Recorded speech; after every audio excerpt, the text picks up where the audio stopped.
네, 오늘 말씀은 사실 우리가 마태복음으로 익숙한 말씀이기도 합니다. 마태복음 7장 24절에 보면 이렇게 말씀하고 있거든요. 한번 읽어볼까요? 시작. 그러므로 누구든지 나의 이 말을 듣고 행하는 자는 그 집을 반석 위에 지은 지혜로운 사람 같으니. 하나님의 말씀을 듣고 살아가는 일을 무엇이라고 표현하고 있나요? 마태복음에서 지혜 있다라고 우리에게 말씀하고 있습니다. 오늘은 이 누가복음의 말씀을 통해서 정말 지혜 있는 자가 어떤 삶을 살아가는 것인가에 대해서 함께 생각해보고 은혜를 나누었으면 좋겠습니다. 말씀의 시작은 예수님의 물음으로 시작을 하죠. 46절에 보면 너희는 나를 주여 주여 하면서도 어찌하여 내가 말하는 것을 행하지 아니하느냐. 무슨 말인가요? 너희가 나를 주라 부르면서 왜 내가 하는 말을 제대로 행하지 않고 있니? 라고 예수님께서 묻고 계십니다. 지금 이 질문을 듣고 있었던 사람들은 누구인가요? 예수님의 제자들이고요. 그리고 예수님의 말씀을 따라 살아가기를 힘쓰기 위하여 예수님을 따라왔던 사람들, 그 무리들이 예수님의 말씀을 지금 듣고 있어요. 사실 말씀을 듣고 행하기를 원했던 이들이 지금 예수님 앞에 있음에도 불구하고 예수님이 너희들은 왜 그렇게 살지 못하니? 라고 질문하고 계신다라는 겁니다. 그럼 왜 예수님께서 이 질문을 하실까요? 47절에 보면 이렇게 말씀하고 있습니다. 우리 함께 읽어볼까요? 내게 나와 내 말을 듣고 행하는 자마다 누구와 같은 것을 너희에게 보이리라. 예수님께서 이렇게 말씀하신 것은 왜 너희는 내 말을 듣지 않니? 라고 하는 것이 아니라 정말 그 말씀을 따라 살아가는 삶이 무엇인지를 보여주겠다라고 말씀하고 계시는 거예요. 그러면 참된 믿음으로 살아가는 삶은 어떤 삶을 이야기하는 걸까요? 그래서 예수님은 한 예를 드십니다. 그 예가 집을 짓는 비유로 예를 드시죠. 우리 48절과 49절 말씀을 우리 함께 읽어보도록 하겠습니다. 시작. 집을 짓되 깊이 파고 주추를 반석 위에 놓은 사람과 같으니 큰 물이 나서 탕류가 그 집에 부딪히되 잘 지었기 때문에 능히 요동하지 못하게 하였거니와 듣고 행하지 아니하는 자는 주추 없이 흙 위에 지은 집 사람 같으니 탕류가 부딪힘에 집이 곧 무너져 파괴됨이 심하니라 하시니라. 아멘. 조금 뜬금없지만 예수님은 집을 짓는 비유로 우리에게 말씀하고 계십니다. 당시에 그 지역을 살고 있었던 사람들은 언제 집을 짓기를 선호했을까요? 여름에 짓기를 원했을까요? 겨울에 짓기를 원했을까요? 왜요? 자, 여름에 집을 지었다라고 합니다. 왜 그랬을까요? 우리와 달리 겨울에 비가 많이 와요. 비가 그냥 어느 정도로 오는 게 아니라 한 해 농사를 지을 만큼의 비가 내리기 때문에 겨울에는 땅이 어떻게 될까요? 무르겠죠. 그러니까 단단한 땅이 나오기까지 기다려야 한다라는 겁니다. 그래서 여름에 땅을 짓게 되죠. 그런데 여름은 문제가 있어요. 어떤 문제가 있냐면 땅을 파도 파지지 않는 건조하고 딱딱한 땅이 되어버렸다라는 겁니다. 그럼 사람들은 어떤 방법을 택할까요? 그러면 땅이 무른 겨울에 지을까요? 겨울에 지면 비를 많이 맞아야 되고 농사를 준비해야 되기 때문에 겨울에는 집을 지을 수가 없어요. 여름에 어떻게 해서든지 집을 지어야 됩니다. 그들이 택한 방법은 그냥 그 딱딱해진 땅 위에 집을 짓는 방법을 택합니다. 딱딱해진 땅 위에 집을 짓는 거예요. 왜요? 지금은 그 땅이 자신들을 지켜줄 것이다 라고 생각하기 때문에 높은 건물을 지을 필요가 없잖아요. 그냥 방 한 칸, 내가 살 공간만 있으면 된다라고 사람들은 생각했던 것입니다. 그래서 딱딱하게 굳은 땅 위에 집을 지었습니다. 그런데 한 해, 두 해, 시간이 지나면 지날수록 무엇을 맞게 되죠? 겨울마다 비를 맞게 됩니다. 비를 맞게 되면 어떻게 된다 그랬죠? 땅이 물러지게 되겠죠. 무르게 된다라는 거예요. 결국엔 그 집이 어떻게 되겠죠? 파괴됨이 심할 것이다 라고 예수님이 말씀하고 계신다라는 겁니다. 예수님이 왜 이 집을 짓는 비유로 지금 이 사람들에게 이야기하고 계시냐면 무엇이 옳은지 사람들은 다 알고 있다라는 겁니다. 어떻게 살아가는 것이 옳은 삶인지 사람들은 모르지 않는다라는 거예요. 그럼에도 사람들은 옳은 방법이 있음에도 불구하고 어떤 방법을 택한다라는 걸까요? 내가 원하는 방법대로 택한다라는 겁니다. 다시 돌아와서 예수님께서 그 말씀을 왜 지키지 않니? 라고 물었던 이유는 그거예요. 내가 준 말씀대로 왜 행하지 않니? 라는 겁니다. 무엇을 잃어버린 걸까요? 그 말씀을 주신 그 하나님을 잊고 있었다라는 것을 예수님이 그들에게 말씀하고 계신다라는 겁니다.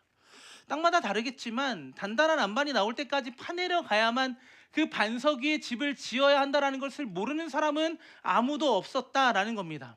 하지만 결국 자신이 편한 방법대로 행하는 것이 연약한 우리라는 거죠. 우리에게 허락하신 이 말씀을 행하는 우리도 결국엔 우리가 편한 대로 택합니다. 어떻게 하는 것이 하나님의 기쁨이고 하나님의 영광을 위해 살아가는 것인지 우리는 모르지 않는다라는 거죠. 왜요? 말씀이 우리에게 주어졌기 때문에 그러하다라는 겁니다. 그런데 조금 더 편하게 믿고 조금 더 편안하게 생활하면 된다라고 생각하는 거죠. 결국 그 말씀을 주신 하나님은 없고 그 말씀을 지키는 행위만 남게 된다라는 겁니다.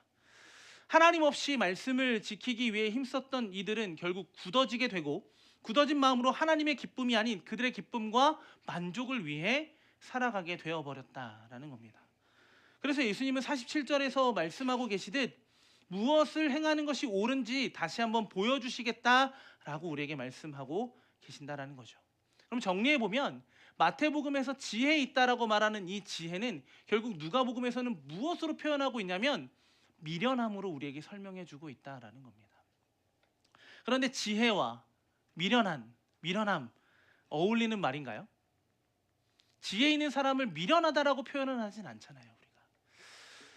그런데 말씀을 행하는 자마다 미련해 보이지만 그 길을 계속 택하며 살아갑니다. 왜요?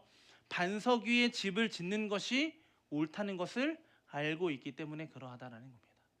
반석 위에 집을 짓는 것이 모두가 옳다는 것을 알고 있지만 모두가 그저 딱딱하게 굳은 땅에 집을 짓고 있는 그때, 그것이 지혜 있는 삶의 모습이다라고 말하고 있는 그때에 무엇하는 것이 참된 지혜라는 거예요. 땅을 파내려가는 것이 참된 지혜라는 것을 예수님은 우리에게 말씀하고 계신다라는 겁니다. 미련한 자는 진정으로 옳은 것이 무엇인지 아는 사람들입니다. 그리고 그들은 무엇을 결국 만나게 될까요? 힘들겠지만 반석을 만나게 될 거다라는 겁니다. 그러면 그 미련한 자가 만나게 되는 반석은 무엇일까요? 바로 우리 주님 예수 그리스도이신 줄 믿습니다. 예수님께서 그의 앞에 있는 이들에게 진짜 하고 싶으셨던 말씀은 여기에 있어요. 이사야 말씀에 보면 이사야 28장 15절과 16절 말씀 우리 함께 읽어보도록 하겠습니다. 너희가 말하기를 우리는 사망과 언약하였고 수월과 맹약하였은즉 넘치는 재앙이 밀려올지라도 우리에게 미치지 못하리니 우리는 거짓을 우리의 피난처로 삼았고 허위 아래 우리를 숨겼음이라 하는도다. 그러므로 주 여호와께서 이같이 이르시되 보라 내가 한 돌을 시온에 두어 기초를 삼았노니 곧 시험한 돌이요 견고한 기초돌이라. 그것을 믿는 이는 다급하게 되지 아니하리로다. 이사야에게 하나님께서 말씀하신 그때는 아수르가 강대해지고 아수르는 계속해서 이스라엘을 공격하고 있었던 때입니다. 이럴 때 이스라엘 백성들은 당연히 누구를 찾아야 할까요? 하나님을 찾아야 한다는 것은 모두가 알고 있는 방법입니다. 그런데 이스라엘 백성들이 택한 방법은 무엇이죠? 강한 아수르의 힘과 맞설 또 다른 강한 힘을 찾고 있었다라는 겁니다. 결국에 하나님을 잊어가게 되었다는 거죠. 하나님을 향하지 않게 되고 애굽을 향하게 됩니다. 그들도 하나님께로 나아가는 것이 옳다라는 것을 너무나도 잘 알고 있었던 이들이죠. 그럼에도 불구하고 외면하고 있는 이스라엘 백성들을 향하여 이사야 선지자가 이렇게 이야기하는 겁니다. 하나님의 말씀을 들어야 합니다. 우리 주인은 우리 하나님이십니다. 아수르에게서 우리를 지켜줄 분은 저 애굽의 왕이 아니라 귀하고 견고한 기초를 세우시고 그 위에 강한 집을 지어주실 하나님이십니다 라고 이사야는 선포하고 있었다라는 거죠. 지금 당장 눈앞에 어떤 일이 펼쳐지게 될 거다라는 것을 정확하게는 알 수 없지만 이사야는 언제 이루어질지 모르지만 분명히 하나님께서 우리를 지켜주실 것이고 진정한 승리를 허락해 주실 분이라는 확신을 가지고 선포하고 있었다라는 겁니다. 그런데 이사야의 말을 누군가가 들었을까요? 아무도 듣지 않았습니다. 이사야의 기다림과 선포가 오늘 땅을 파고 내려가고 있는 그 지혜자와 너무나도 비슷해 보이죠. 선포합니다. 아무도 듣지 않아도. 왜요? 하나님께서 주신 약속의 말씀이기 때문입니다. 하나님은 그 약속을 반드시 이루어 주실 것이기 때문이죠. 그래서 이사야도 미련하게 그 말씀을 주신 하나님을 바라보았습니다. 오늘 말씀으로 다시 돌아와서 예수님은 많은 무리에게 지금 말씀을 선포하시죠. 그리고 지금 이 말씀을 바라보고 있는 우리에게도 말씀하십니다. 이유는 탕류가 흘러 들어올 때 집이 뒤틀어지지 않게 하기 위해 기초가 중요한데 그 기초가 바로 말씀이신 자신이라는 것을 보여주시기 위해서다라는 겁니다. 이사야가 선포했던 시온의 귀하고 견고한 기초돌이 그 이후 바로 이루어지지 않은 것처럼 보여요. 왜요? 이스라엘은 멸망했기 때문입니다. 말씀을 잃어버린 세대는 계속해서 그 말씀을 잃어버리기를 힘썼고 그 말씀을 주신 하나님은 더 이상 그들에게 보이지 않게 되었기 때문이죠.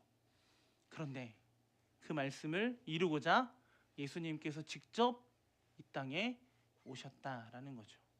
예수님은 단순히 주신 말씀을 지키라고 말씀하신 것이 아닙니다.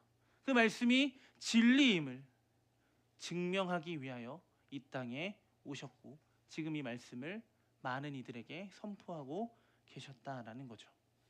그 말씀이 자신이고 그 말씀이 자신이 하나님이심을 분명하게 하고 계신다라는 겁니다. 그래서 예수님께서는 자신과 자신의 말씀을 새로운 기초로 제시하고 계시는 거예요. 그 기초 위에 집을 짓기를 원하고 계신다라는 겁니다. 예수님의 말씀을 듣고 행하는 자의 삶은 오늘도 미련하게 주를 따라 살아가는 것입니다. 미련한 자로 살아가는 우리를 위해 예수님도 우리와 같이 인간이 되어 주셨습니다. 그리고 모든 이들이 외면한 그 십자가라는 미련한 길을 택하셨습니다.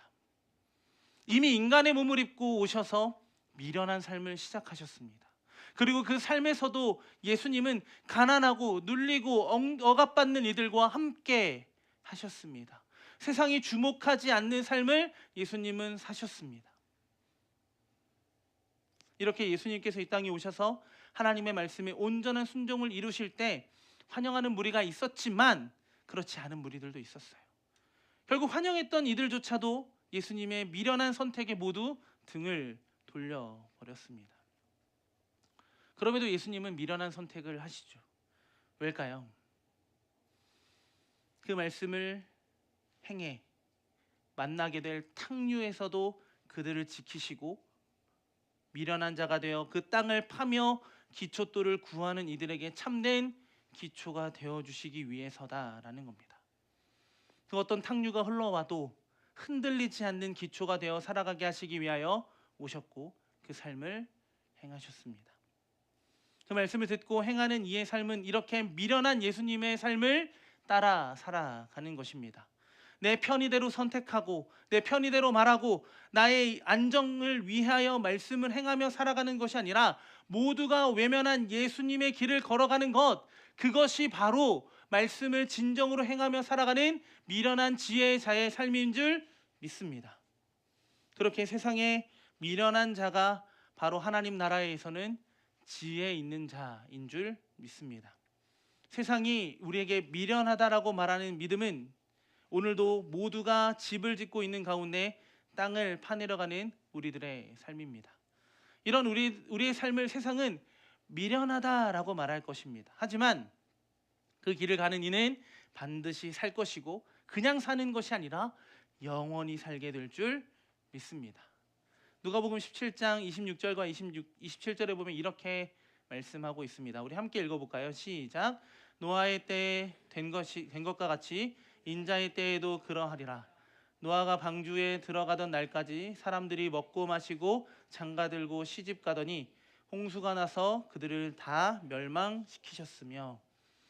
사람들이 안정된 삶을 살아가고 있는 것처럼 보이는 그때 노아는 진정한 안정, 그 영원한 안정을 위해 무엇을 만들었나요? 방주를 만들고 있었습니다.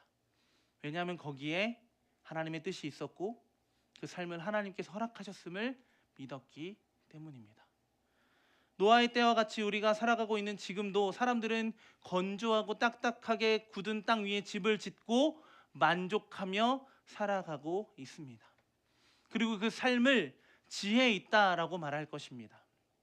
하지만 탕류가 흐르게 되면 그 집은 쉽게 무너질 수밖에 없습니다. 세상의 지혜는 결코 영원하지 않는다라는 거죠. 그리고 언젠가는 후회만 남게 될 것입니다. 후회한다라는 것은요, 무엇이 옳은지 알고 있었다라는 겁니다.